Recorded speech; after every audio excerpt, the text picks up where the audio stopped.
नमस्कार, मैं doctor Sandeep Yadav, orthopaedic and joint replacement surgeon Jaipur. जैसा कि हमने हमारे पिछले कुछ वीडियोस में चर्चा की कि कैसे हम नी रिप्लेसमेंट सर्जरी से बच सकते हैं, कैसे हम उसको अवॉइड कर सकते हैं, कैसे हम उसको डिले कर सकते हैं।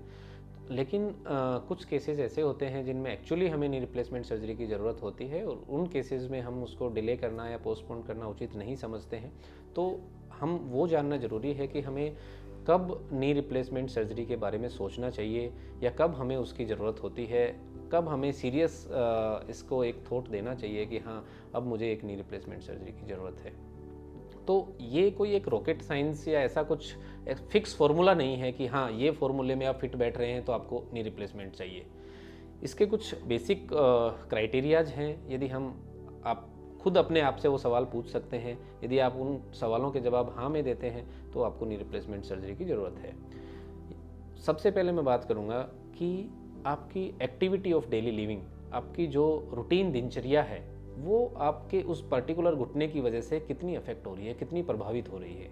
यदि आप चेयर से या बेड से उठने से पहले आप उस घुटने के बारे में सोचते हैं, आपको लगता है कि यार मैं उठूँगा या कुछ होगा तो मेरे उस घुटने में दर्द होगा, तो आप उस चीज़ के बारे में आपको सीरियसली सोचने की ज़रूरत है। यदि आप कहीं किसी फंक्शन में या कहीं किसी एक्टिविटी में जाना चाहते हैं और उस नी पेन की वजह से यदि आप वो चीज़ नहीं कर पा रहे हैं, तो आपको उस चीज़ के बारे में सोचने की ज़रूरत है। यदि आपको रात में सोते हुए नाइट में यदि आपको पेन की कंप्लेंट होती है, नाइट पेन की कंप्लेंट होती है, आप उस पर्टिकुलर नी को आप पकड़ के बैठे रहते हैं रात भर, तो आपको सोचने की ज़रूरत है कि आपको नी रिप्लेसमेंट की ज़रूरत हो सकती है। इसके अलावा आपके जो भी मेथड्स हैं, जैसे कि आप कोई दवाई मेडिसिन्स हैं, फिजियोथेरेपी हैं, वो सारे मेथड्स आपने यूज़ कर लिए, इंजेक्शन्स भी आपने लगवा लिए, उसके बावजूद भी आपको ये प्रॉब्लम्स रह रही हैं, आपको नी के दर्द से छुटकारा नहीं मिल रहा है, तो हमें सोचने की ज़रूरत है कि हमें नी रिप्लेसमेंट के बारे में सोचना चाहिए। तो ये सारी बातें मैंने करी कि कब हमें नी रिप्लेसमेंट के बारे में सोचना चाहिए, इस सर्जरी के बारे में सोचना चाहिए। अब हम बातें करेंगे कि नी रिप्लेसमेंट सर्जरी एक्चुअली होती क्या है। पिछले वीडियो में मैंने बात की थी पार्शियल नी रिप्लेसमेंट के बारे में या आंशिक घुटना प्रत्यारोपण के बारे में। उस वीडियो में हमने चर्चा की थी कि घुटने को हम 3 हिस्सों में डिवाइड करते हैं। 3 हिस्सों में से यदि आपका एक हिस्सा प्रभावित है, खराब है, तो उस कंडीशन में हम पार्शियल नी रिप्लेसमेंट की सलाह देते हैं या आंशिक घुटना प्रत्यारोपण की सलाह देते हैं। लेकिन उन 3 हिस्सों में मीडियल कंपार्टमेंट, लेटरल कंपार्टमेंट और पैटेलोफेमोरल जॉइंट, उन 3 हिस्सों में से यदि आपके 2 या तीनों हिस्से खराब हैं और आपको फिजियोथेरेपी, मेडिसिन और बाकी जो मॉडलिटीज़ हैं उनसे आपको राहत नहीं मिल रही है, तो आप एक टोटल नी रिप्लेसमेंट की सर्जरी के कैंडिडेट हैं। आपको उस सर्जरी के बारे में या नी रिप्लेसमेंट सर्जरी के बारे में बिल्कुल सोचना है।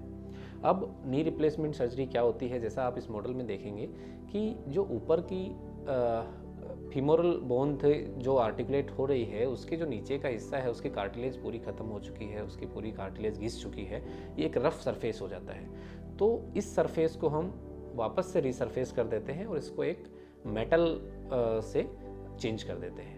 उसी तरह से जो नीचे का हिस्सा है, टिबिया का जो बोन होती है, उसको भी हम जो ख़राब हड्डी है उसको रीसरफेस करने के लिए मेटल का यूज़ करते हैं और उन दोनों के बीच में एक प्लास्टिक, जिसको हम पॉली बोलते हैं, वो एक आर्टिकुलेशन के लिए हम डालते हैं। और यदि आप ये चीज़ आप घुटने के मॉडल में देखेंगे तो ये इस तरह का एक सर्जरी होता है जिसमें आप ऊपर वाले हिस्से में रीसरफेस करके आपने मेटल का इम्प्लांट लगाया है और नीचे के हिस्से में भी आपने उसको रीसरफेस करके मेटल का इम्प्लांट लगाया है और उन दोनों हिस्सों को आर्टिकुलेट करने के लिए ये एक आपकी एक आर्टिफिशियल आपका नी जॉइंट आपका बन जाता है। तो ये एक नी रिप्लेसमेंट सर्जरी होती है जिसमें आपके लिगामेंट्स, यदि कोलेटरल लिगामेंट्स की मैं बात करूँ तो दोनों कोलेटरल लिगामेंट्स आपके इंटैक्ट रहते हैं।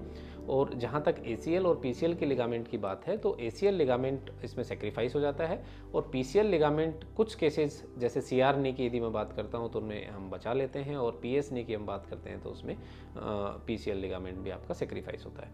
तो ये आपकी एक नी रिप्लेसमेंट सर्जरी है और इसमें आपकी नी की मूवमेंट बिना किसी दर्द के आप नॉर्मल आप अपनी मूवमेंट्स कर सकते हैं और सारी आपकी एक्टिविटी जो भी है आप कर सकते हैं।